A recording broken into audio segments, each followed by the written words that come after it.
After the murder of George Floyd triggered an uprising around the world, the city of Minneapolis allocated $4.7 million toward a permanent memorial. For more than a year, 38th Street in Chicago were blocked to traffic. Protests, murals, and grief filled those blocks. Gang presence and crime increased too. After a year, the barricades were removed.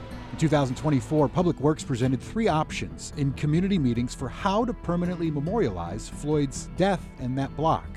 The city spent more than $2 million in public engagement. Based on that, it recommended this option to the City Council, an open-to-traffic intersection, preserving green space and memorials with the ability to close the block for events. A majority of the council voted for a different plan, a pedestrian mall closed to traffic completely. Minneapolis Mayor Jacob Frey vetoed that plan, but in February this year, the council overrode that veto in a 9-4 vote, opting to refocus planning of a pedestrian mall. So who gets to decide? What plan should they go with? Can they come together to make it happen? We sat down with Mayor Frey and Councilmember Jason Chavez of Ward 9, who are trying to steer 2 different paths for the future of George Floyd Square. Thank you guys for being here. Again, I sincerely appreciate it, and I think the viewers will too, to have the mayor, council members sitting here chatting, maybe even disagreeing. That's right. And that's okay, but we're going to sit here and talk about it because it's important. So I want to start this way. So you've supported a flexible open plan. You've supported a closed to traffic pedestrian plan at 38th in Chicago. 37th in Chicago, but yes. Or 37th in Chicago, Yeah. okay. Can you, without bashing the other person's plan, just describe what you support and the vision of that plan? Yeah. And whoever wants to start. Well, let me start by first thanking you for having us. I think these kind of candid conversations are very important, and thank you, Councilmember Chavez, for having the courage to be here, to show up, and to have a respectful conversation. I think that is of such critical importance, and so that's where we got to start. Second, I think we both agree that we need to memorialize the legacy of George Floyd. Correct. We need to find a way to recognize the wrongs of the past and then simultaneously chart a course for the future that honors that legacy and memorializes it in some physical, serious way. You agree with that? Correct. Okay. Yeah, so we're all on the same page there. That's the foundation. That is the foundation. I also think, and I think we agree on this as well, that we should never have a vehicle drive over the location where George Floyd was murdered again. Correct. So there's full agreement there. Okay. Where the disagreement comes is on what to do with the street itself. Now, I have always been very open myself on a personal level to a closed pedestrian option. In fact, that's something that I thought was quite a good idea from the very beginning. And then we did quite a bit of community engagement that was requested by the council. The community spoke loud and clear, saying that they wanted an open and flexible option, not as a monolith, but strong majority. And we also have some pieces that prevent us from moving down a pedestrian option because of the law. And we can get into all of that. But the bottom line is I support an open, flexible option where you can close down the street for an event or a celebration or some form of gathering. And on a regular basis, you can have the street open to bus service. And by the way, it's the most traveled bus route in the entire state. Open for small and local business access. And yes, open to be able to get a car through the intersection rather than simply having a cul-de-sac in the middle of Chicago Avenue. As long as it doesn't roll over that sacred space, as people Exactly. have deemed it. Okay, so that's your vision of the plan that you support right now, even though you say you were full on board with the pedestrian, close the traffic thing. I had no problem with it. But you changed your mind based on what you say public opinion, yeah? No, I had no problem with an open and pedestrian option. In fact, that was one that I certainly wanted to explore. We did. And the community spoke loud and clear. And regardless of what I think or any council member thinks, it's nearly impossible to do because of the law. All right. Do you Councilmember, what mind do you if I think? ask a follow up to that? Yeah, I think, whatever, yeah, Mayor, go. you said that the city council asked you to do engagement. What year was that? I believe it was in 2023, late 2023. And was that a council action? Did There the were a city number- council vote on it?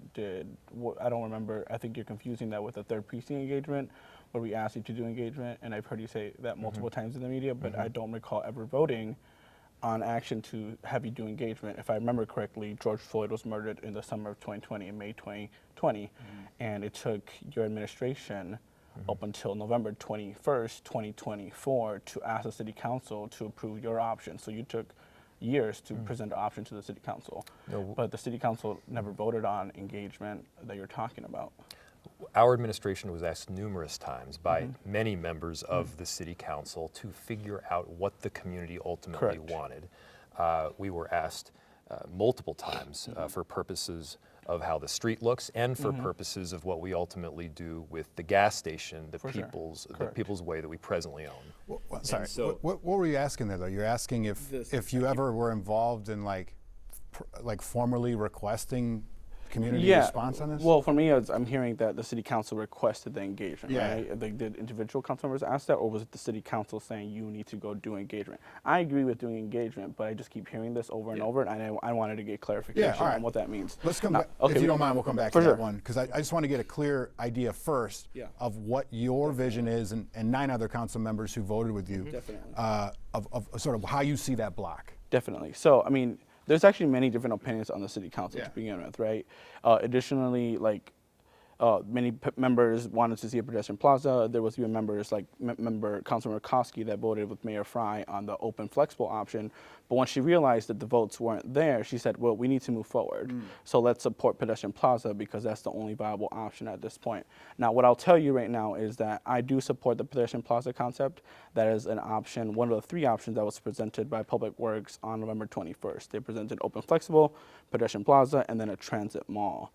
In that meeting, the following week, I brought forward a resolution expressing support for the pedestrian plaza concept, along with a variety of different initiatives, a vision that goes beyond just an infrastructure project, because I do not believe that this is just an infrastructure project. The murder of George Floyd rocked the world. It impacted Minneapolis. It led to a worldwide racial reckoning, and to just say that this is an infrastructure project is just not the truth. We cannot focus on just rebuilding George Floyd Square without attending to the needs of the neighbors in the area that are disproportionately impacted by police violence, that are disproportionately impacted by housing injustice, that are disproportionately impacted on an economic level. So what I am saying is that I am ready to support this pedestrian plaza concept, but it cannot be with ignoring the issues impacting our neighbors. We have a 38th Street Thrive plan in that corridor that has yet to be fully funded. It has yet to be implemented. There's maybe some parts of it that are implemented correct, right? But there are things that need to be addressed in that plan that have yet to be actually delivered to these neighborhoods that are desperately crying for help, right? So for me, I am a strong supporter of the pedestrian plaza concept. I believe that is the right way to go. It addresses a big need in the neighborhood. Now, we keep talking about neighborhood support, about the neighbors want an open, flexible concept, but I think we have to be clear about how that came to be. There was a survey that was done by KARE that talked about it, where 5,000 people filled out their survey. Around 5,000. The Center for Urban and Regional Correct. Affairs. It was a little top end of 5,000 people filled out their survey. Yeah. That survey was not reflective of the residents that I represent. I represent Ward 9 residents, a racially diverse community in the city of Minneapolis, one of the most racially diverse areas in the entire state. And that survey was not reflective of my constituents. That survey had 75% of people being homeowners filling out that survey compared to the majority renters of my ward. That survey had 69% of people being white that filled out that survey compared to the 38% of white people in my ward. That survey had 9% of people filling out that survey that were Latino compared to the 28% of Latinos in my ward that are the largest Latino community in the whole city of Minneapolis, right? That survey had only, I believe, 22% of folks that were black filling out that survey compared to they had 11% of black folks filling out that survey compared to the 22% of black folks that I represent in my ward. So, like, if we're gonna talk about community support, that survey has been heavily flawed. I believe in data I'm a strong data guy, but if that data has these deficiencies, that has many concerns that I have to take into consideration. One sec. How would you do it better? I would go do community engagement specifically in these areas with different languages. Which we did. I haven't finished. And I know there was some door knocking that occurred, but there could have been a lot more comprehensive door knocking to neighbors, making sure that you are addressing the needs that people have. Yeah. So let's go. But how would you do it scientifically, though? Because from what I understand, you're saying that the survey wasn't reflective of the exact racial makeup, exact makeup of the people in your ward. But how would you do it in a more democratic way? For sure. I'm telling you my decision making, right? Yeah. I'm telling you that it was not reflective of the people that I represent. I represent Ward 9 residents. And then you have 2,000 people that were in this survey that Crime Watch literally posted online saying, get creative. I'm writing down build a jail over here at the People's Way. And in that day, 34% of those folks that filled out that survey came from that, not from the post, but as a result of that post. Okay, I understand your complaint. So, first, the council member agrees that engagement should be conducted. The survey that he referenced was produced by KARE and pushed forward by the community co-creation team. This was not even the city's engagement crew. Additionally, the council member said that he wanted it conducted in multiple languages. It was. The council member said that he wanted door knocking. It was. The council member said that he wanted community meetings. Those took place. And you asked a question, which is, what could you have done better to make the engagement improved? Nothing was offered that we haven't already done. We're talking about 17,000 hours worth of staff time and more than $1 million. 2.23 is what I understand. 2.23, which is an incredible amount of money to do engagement. We did all of that engagement. We got results back, and the results were clear. Approximately 70%, and if you want to say it was 60%, whatever it was, a strong majority favored the open and flexible option. Now, here's the thing. Even if we are to totally ignore what the community members say and just throw that out the window, I'm not suggesting it, but even if we were to do that, you can't do the thing that the council members have wanted to do because of the law. The law says that you cannot move forward if 50% of the property owners along that corridor oppose. Right now, 100% of the property owners along that corridor that we spoke with opposed the plan. Councilmember, how do you rectify that? Well, that's not fully accurate, right? The state law says that if you do not take a position, that is also a different stuff. There have been business owners that the city has talked to that have not taken a position, which is basically, in essence, approving the pedestrian plaza concept, right? Well, let's get into the data. But 10 of the 15 have explicitly opposed it. But that's different than what you said, so I'm correcting No, it's not. No, it's not. It's not. I said that we 100%. talked to 100% of those that we talked to. You can check the record. Yes. 100% of those that we talked to, which was about 10 of the 15, Yes. have said that they oppose the plan. If they are the only ones that weigh in, Yes. it would already be beyond the 50% threshold, and we couldn't do it. By the way, we have had other conversations with the other 5. We have not found a single property owner that supports it to this day. Not one. Is that accurate? in I your would say opinion? that's not fully accurate. If people do not take a position, under state law, that is allowing the pedestrian plaza concept. So there are people that have not taken a position. The law says that if they don't take a position, that means they want it. For example, like you have to protest it. It can't be like, It has to be a no. yes. It has to be no. But again, There right have been now, people that have not said no. even if you take the other 5 that we haven't gotten full responses from yet, you still have 10 that have explicitly said no. 10 out of 15 is way more than 50%. And fair. Like data I here. get We that gotta look at the concern, facts. but we also have to look at the facts. The mayor probably doesn't know this, and maybe he found out last week, like many folks in his administration found out.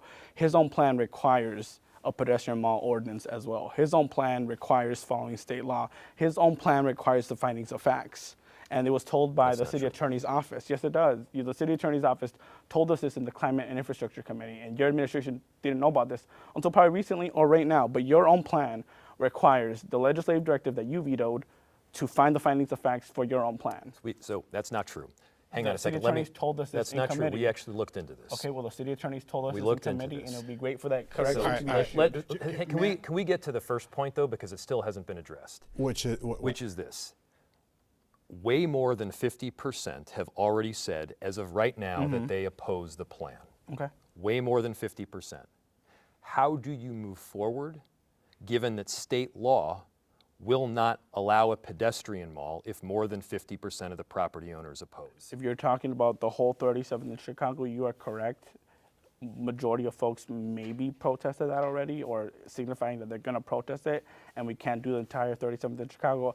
I still believe the option that Public Works presented, the one for the pedestrian plaza, the clove, is still allowed in state statute. So let's get into this. What he's suggesting right now, and I believe you're suggesting, correct me if I'm wrong, is rather than have the whole block be a pedestrian mall, that just a small portion of the block would be a pedestrian mall. Are you suggesting that we write all of the property owners out and just keep the remaining city parcel in, leaving the only determining entity being the city itself? So in other words, gerrymandering out all of the property owners, saying you don't get a say, and it's just the city. Is that what you're suggesting? What I'm suggesting, what I voted for in December 2024, I brought forward a resolution supporting the pedestrian mall concept plan, which your administration, under your leadership, under Public Works, presented to the city council. So if that's what you're saying and what you're suggesting, and you're naming the pedestrian plaza concept, which was presented by your administration, that is what I brought forward. We're still not answering the question. I'm supporting the pedestrian plaza concept plan, which your administration presented to the city council on November 21st. And I'm saying that is the option I am choosing to move forward with, that I have convinced colleagues and community members to support. So if okay, that is the way once you're again, describing your own plan that you presented, that's fine. The plan that we recommended, Correct. the plan that we recommended was an open, flexible option. Yes. To have a closed street, Yes. again, you need to have at least 50% of the property owners Correct. not opposing. Right now, again, 100% of those that we've talked to have said that they're opposing. We can't do that. So again, to go back to the question. How would you do that, council member? So I if they're believe not that on under board? state law, the clove option that I presented as a resolution support What's for. the clove option? Just help me So out. 37th in Chicago is the area that we're talking about. Yeah. So if you see the corner of 37th in Chicago, probably towards the end of the Speedway and Cup Foods, that is the area I want to pedestrianize. That was an option that was presented That by the north-south block right there. On Chicago, you're saying? 37th in Chicago. Yes, and Closing the street on Chicago. Yes. correct. So I see that 37th in Chicago, that clove, being the pedestrian mall and then plaza for George Floyd Square. I think it is an important aspect that will bring revitalization to George Floyd Square, to the 38th Street Thrive Plan, making sure that we can bring neighbors to recognize that this has always been a protest zone for our community members. It is a place that sparked a worldwide racial reckoning, and that is what is being forgotten about in this conversation. The police department murdered George Floyd on broad daylight. It caused a worldwide racial reckoning. Since then, there has been minimal police reform enacted in the city of Minneapolis. Instead, what we're saying is let's open the street back up to cars. I mean, it is open, but let's put cars and streets through the area that caused massive protest, where there are current names on the ground written of people that have been lost to police violence, and let's just forget about it. Let's just build this infrastructure project. That is what the conversation is turning into, but that is not what this is. We want to preserve that area. We want to build that memorial. I support that as well. We want to build this pedestrian mall. We want to address traffic calming in the neighborhood. We want to beautify and bring aesthetic improvements to the core. We want to have businesses that are booming and bring grants to the businesses that are struggling. We want to do all that stuff, but we have to do it the correct way. We can only do this correct one time, and that is my concern.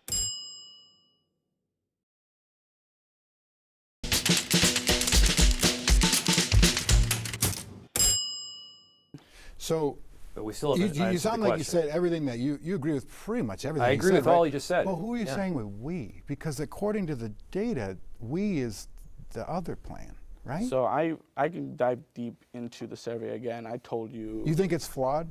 I think it has its flaws. Correct. And I want to ask this question because is it Molly Prizemeyer? Is that her name? Yeah. So Molly Prizemeyer, Minneapolis resident, nonprofit strategist, she wrote an op-ed in the Star Tribune recently.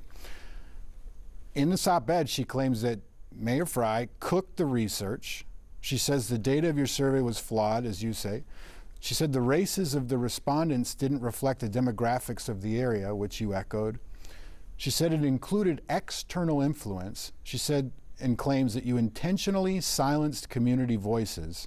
She claims you are upholding a white-dominated status quo. What is your response to those claims? First, this was not the survey that the city itself conducted. This came from the community itself. And so to the extent that there are issues with it, KARE carried out a survey. Of course, I respect the data, but we didn't rely on it exclusively.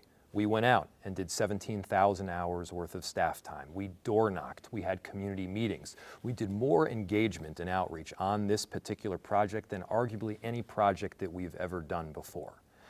And the data came back again, and it was very clear. The strong majority of those surrounding communities supported an open and flexible option. Was it unanimous? No. But it was both strong majority of white people, strong majority of black people, strong majority of every single ethnicity as far as I am aware. But here's the thing, and this is the crux of it. Even if you ignore all of that community engagement, which I don't suggest you do, but even if you ignore all of it, you still come back to this issue that you can't have more than 50% of the property owners oppose the closed street. And right now, 100% of those that we've talked to oppose the closed street. And so I've asked the question 3 or 4 times now, and it still hasn't been answered. How do you get around that? What I think I hear the council member suggesting, and you can correct me if I'm wrong, is that they want to write all of the property owners out. In other words, make such a tiny portion of one block pedestrian, even though the street is closed, just consider most of the block to be open, even though that the street is ultimately closed, writing all of the property owners out and writing the one parcel that is owned by the city in. I don't understand. Explain that, please. Do you want to explain it? Yeah, tell me what he's saying. Is what he's saying accurate? Like, what is your vision there? I've said this 3 times probably now to the camera already. I presented the option. I'm a little slow sometimes. So Public Works, again for the 3rd time, Public Works presented 3 options. Yep. Flexible, open, transit mall, and pedestrian plaza. It's a clove on 37th in Chicago. If you look at the Speedway to the end of it, similar to Foods and a little bit of Fire Arts Center, that is the proposal that Public Works did not recommend, but presented and did some sort of community engagement on. Yep. It isn't Jason Chavez's idea. It was a plan that was worked on by the Public Works Department. Yep. That is the option I brought forward in support of, saying this is the resolution that I want to move forward with. This is the pedestrian plaza concept that I support and want to move forward with. It is a plan that had 8 votes on the city council. Mm-hmm. So he is saying that I'm trying to write off businesses still haven't gotten to the point. by doing so. Still haven't gotten to the point. But would it be legal, though, is what he's asking? That's right. The process I'm going through, I believe it is legal. And how? Yeah. So I don't see the opposition over the 50 I'm just trying to get clarity on this. If he's claiming that he's claiming that if I were to do the whole 37th in Chicago, it would be illegal. And that would probably be the case because there's strong opposition to that. Now, if you're going to the plan that I have supported, he is correct in saying that not all businesses are going to have input in that decision to veto it. They can have input on the decision making in terms of like design, what it could look like, engagement, but they will not have a vote to be able to veto the plan. Do you think that's right? To have the business owners not have a say? They will have a say. They have engaged. They don't have a veto vote. They will have. So let's again talk about what. I'm just curious. I'm just trying to get the bottom. So I think if the street is closed, let's be real. If you close off the street, it's the whole block that's impacted. Mm-hmm. And because it's the whole block that's impacted, all of the property owners, by the law, should probably have a say. What the council member is suggesting is because he doesn't have the votes to That move is not what I'm forward with a suggesting. fully pedestrian Yeah, mall you can rebut. that you can rebut it. Then what you want to do is just make it a very narrow portion, a tiny portion of one block, and that portion happens to be where the only parcel is city-owned. Okay, so you That you're is correct, but the thing is that this isn't my plan. This was presented on by the Public Works Department, and I said, this is great. I want to see this happen at George Floyd Square. Now, I want to be clear. The mayor keeps focusing on the data. We were in the Climate and Infrastructure Committee just yesterday, where the mayor wants to pedestrianize Nicollet Mall, when the data in phase 1 showed that the most popular decision was to not remove buses off Nicollet Mall. The phase 2 engagement process, the mayor's administration took off that option from having buses not removed to just 3 options that you get to move buses off Nicollet Mall. Mayor, why can downtown, wealthier areas in the city of Minneapolis have a pedestrian mall, but George Floyd Square can't? When the data was showing that no one wanted, the majority, the most popular option on your surveys from your administration was that they did not want to remove buses off Nicollet Mall.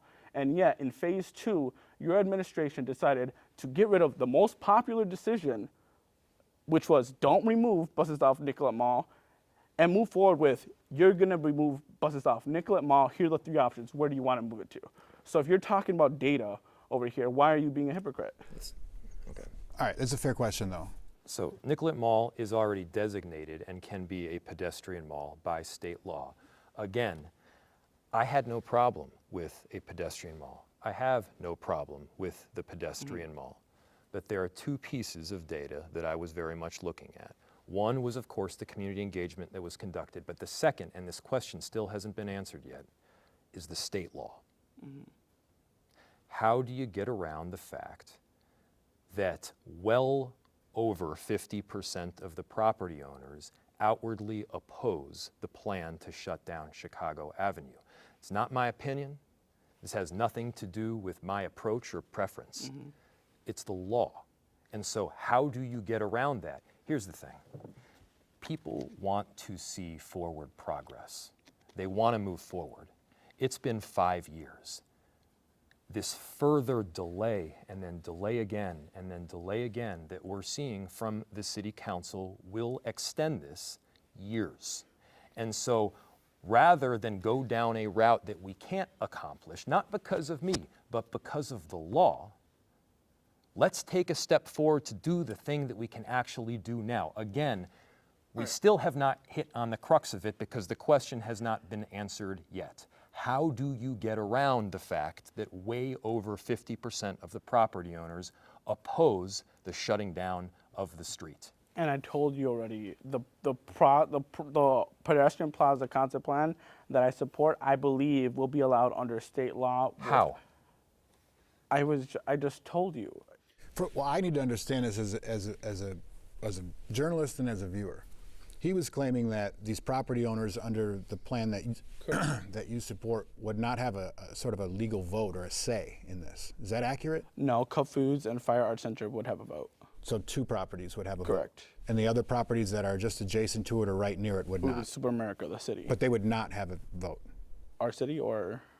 The other properties, not owned by the city, would not have a say in this? Not on the pedestrian plaza mall. So they wouldn't have a say in this? Correct. And that's the plan that you support? Yes. The ones where the property owners don't have a say in it? The plan that was presented by Public Works in November. Correct. But the property owners don't have a say in it? The other folks that aren't in the pedestrian mall will not have a say, correct. Okay. This week, okay. But we did not finish the conversation, Mayor. You talked about the survey result as a part of your justification as well, and you did the complete opposite at Nicollet Mall. Why is it in downtown that you have a different perspective on that when engagement shows the opposite? Nicollet Mall is already a pedestrian mall under state law. We can already go in that direction under state law. Conversely, Chicago Avenue is not. Nicollet Mall does not require over 50% of the property owners to be on board or not object. Chicago Avenue has that requirement. There are major differences between the 2, the most notable of which is the law itself. But Mayor, he just said the same thing. Under his plan, he wouldn't need those property owners' approval. You're saying the same thing in Nicollet you do need those property owners' approval. What he is suggesting is gerrymandering out the property owners and gerrymandering in one voice, which is the city's. And I find that extremely unethical, not to mention completely against the intent of the law itself. And I won't put words in the mouths of the authors of the law itself, but it would be worth talking to them.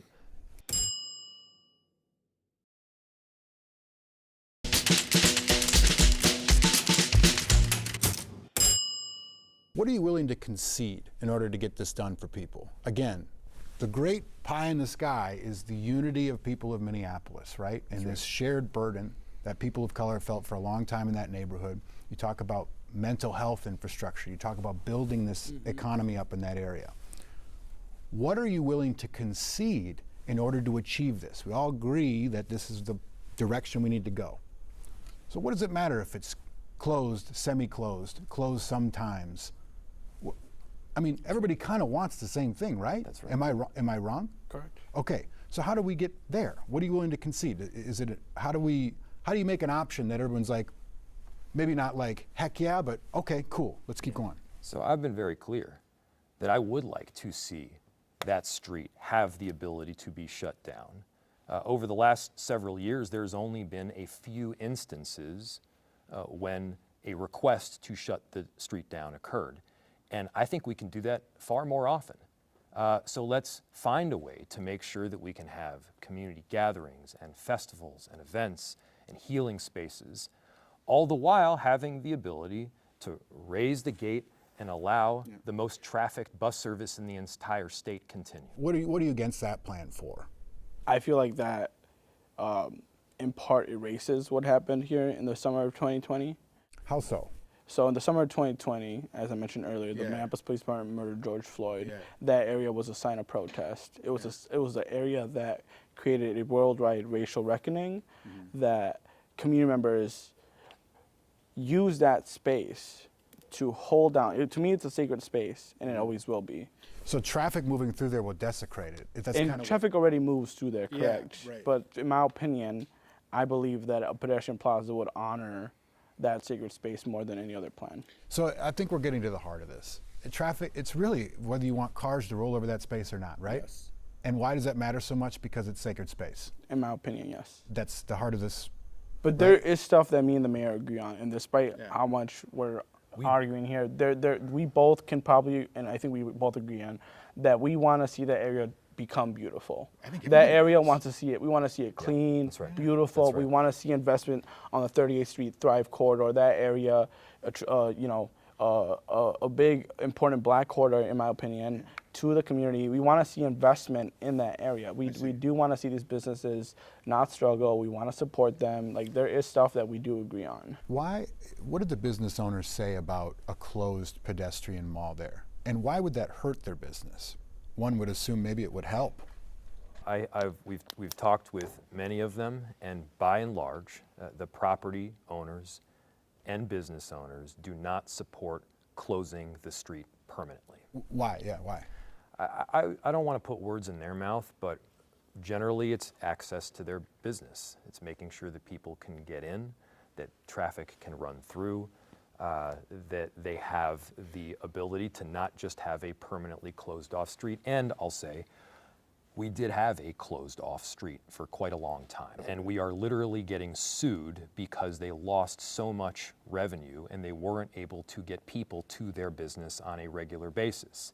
Crime spiked dramatically, and there wasn't one cause to it, to be clear, but crime was really bad. It was very difficult to get city services into that area during that time when the street was closed off. And so we have actually been here before, and it didn't work. So what's your message then to those business owners in that area, and what would you say to them about your plan? Yeah, I mean, I think that we got to be clear. There's a difference between being a property owner and a business owner, right? You would have different conversations where business owners might be supportive compared to a property owner that isn't supportive. So I think that distinction needs to be very clear in this conversation, because the people that get to vote aren't the business owners necessarily, it's the property owner. They have a protest vote. So even if a business owner might support a plan or can get on board with some sort of a pedestrian plan, the property owner has the vote, not the business owner. So I just wanted to be able to make that clear. Sure. Now, for me, I would love to see the businesses be involved in the future of this area. If we're moving forward, which we have supported, and we overturned the mayor's veto on supporting a pedestrian plaza, I would love to see what the business owners want to see in the area, what they think is going to work out. Whose say is it? Is it the 8 businesses there? Is it the residents who live within one city block of 3837 Chicago? Is it the people in your ward and Councilmember Jenkins' ward? Is it every citizen in Minneapolis? Is it the state legislature who represents the state? And what do you think the answer is? I mean, everyone has a say in this process. Now, if you're talking about my analysis as an elected official, I am centering the voices of those who have lost family members to police brutality when George Floyd's family asked us to overturn Mayor Frey's veto. I am listening to those who have been disproportionately impacted by racial injustice in this city. I am listening to the voices of those who are disproportionately impacted from the lack of city services in particular areas in our city. I am listening to those voices when I am making these tough decisions, honestly, on the city council. And that is what I promise my residents to do. I always promise to lead with a community-led and community-centered vision, but I always promise that I would listen to those most impacted by those particular issues. And right now, we know that that intersection deserves to be a beautiful place, but we know what happened in the summer of 2020 disproportionately impacts men that look like me, a brown man that is Latino, that has been impacted by this own police department before I was an elected official. That is the voices that I am listening to, because I believe that they have a voice that has been oftentimes ignored by city government. What's your take on that same question? Who gets to say what happens at that block? So first, let's just take the plan laid out by the council member, which is to uplift the voices of minority community members. The minority community members, based on the engagement that we did, not just the survey, but the 17,000 hours worth of outreach, want an open and flexible option. Now, no community is a monolith, but the strong majority very clearly said that they wanted an open and flexible option. They did not want to close down the street in the middle of Chicago. And so I do uplift those voices. We listen to those voices. And to conduct all of that community engagement only to throw out the very voices that engaged doesn't make a lot of sense to me. I don't mean to be disrespectful with this question, but if we can't, as a city council and a mayor, if you can't get together behind this particular cause, make concessions and find a plan that everybody supports, why should people continue to vote for you? For sure. We should be able to unite. I'm in the reality business and I want to be telling people the truth from the very beginning. And if I don't think that there is a route to get to a fully closed street at this moment, I don't want to tell people otherwise. So we've been very clear. There is a route to get this done. Nicollet Ma, I believe, used to be an MSA route. They were able to work with the state legislature or their the top folks atop to remove that, to make sure that that could become some sort of pedestrian concept area. We can do that for George Floyd Square. We can work with the state to make sure that that gets addressed. The plan I am presenting is viable. We are able to do it under what I believe is state law. That is the path we're moving forward with. So we have made a decision. Now, we should focus on what we agree on. We should focus, like I mentioned earlier, investment into the community. People have been frustrated about the lack of investment that has come from us as a city into the area when it comes to housing. Yes, we have taken money from the federal government and said that that's a city investment. Theoretically, yeah, city investment, but it's federal government money coming in directly to the area, right? What are our city investments initiated by the city coming into the corridor? We want to see that get done. In the resolution that I passed in December, I talked about creating a work group with the city, the county, and the state, I believe, making sure that this becomes a multi-jurisdictional approach. We should all be working together to bring in housing investments. We should all be working together to bring in economic investments. We should all be working together to address the needs of our neighbors beyond just this infrastructure that is an infrastructure project that I believe needs to happen, but it needs to be coming with other investments as well. So why hasn't that happened in 5 years? Well, to be fair, it has, both from the council and from the mayor. Why hasn't that happened? Well, I think we would agree that investments have been made. We purchased the site where the gas station is. We purchased the parcel. We're allowing the community to move forward with their vision. We have a beautiful affordable housing project that's like half of a block away that the city invested in and we pushed for. Businesses have gotten money along that corridor. And yes, we are taking the next step to look at what the memorial and the street will ultimately function as. So it's not as if investments aren't being made. And the council members is right. Council members right here in that we can work together and do so much more. And so I think that there are these amazing areas of unity here. The city wants unity.